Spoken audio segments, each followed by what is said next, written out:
what's up mga kapada? So for today's video, tara samahan nyo naman kaming bigyan na nga ng kulay itong sidecar. Ilang araw na nga mga kapada na hindi nga matuloy-tuloy itong pagpipintura nga ni Papa kasi nga naman tuloy-tuloy din yung pag-ulan. Ay, isu agarot. Pero wala kaming ka-idea ni Papa kung ano ang kulay ilalagay namin dito kasi nga naman kung ano nga lang yung mahanap naming kulay na available dito sa bahay. Ito nga pala yung katuloy ng mga video ko nung nakaraang mga vlog ko mga kapada na nagwashing nga kami tapos nagliha. At kaya nga nang sinabi ko mga kapada step by step nga kapag nga nagpipintura ka. Nung nakaraang video ko nga pala mga kapada itinanggal nga pala namin yung mga kalawang. Tapos na nga namin mga kapada natanggal nga yung mga kalawang isinunod na nga ni Papa. Inispirahan niya na nga ito ng primer. Apay kahit mo mga ispraktarupam. Huy kapada bakit ka na naman nagagalit?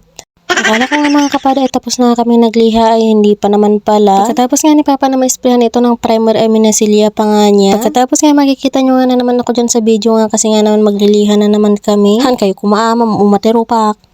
Pagkatapos ko nga lang palang nagwalis yan mga kapada kasi nga naman sobrang dumi na nga ng bakura. Hindi ko na nga yun sinama mga kapada sa video nga kasi baka sabihin nyo na naman ay napakasipag ko na naman. Alam na alam pa naman naming mga content creator na allergy nga kayo sa kasipagan namin. Ngamet lata at least babayaan nyo. Balang gusto ko nga sanang kulay nitong sidecar mga kapada yun bang gray tapos kapag nasisikatan ng araw ay nagiging lavender. Pero dahil nga may kamahalan yung mga pintura mga kapada ay sabi ko nga kay Papa ay kung ano na nga lang available na pinturang tira-tira niya ayun na nga lang yung ipipintura. Unang try niya nga mga kapada ito ang blue at hindi ko nga nagustuhan. Ay wow kapada nagreklamo ka pa. Hindi nga kasi ako mahilig sa mga makukulay nga mga kapada tulad nga ng mga red, blue, mga ganong kulay. Tinry nga din ni Papa ko dyan mga kapada ito ang may green pero hindi ko nga type kasi nga naman mukhang sammi-sammi pa.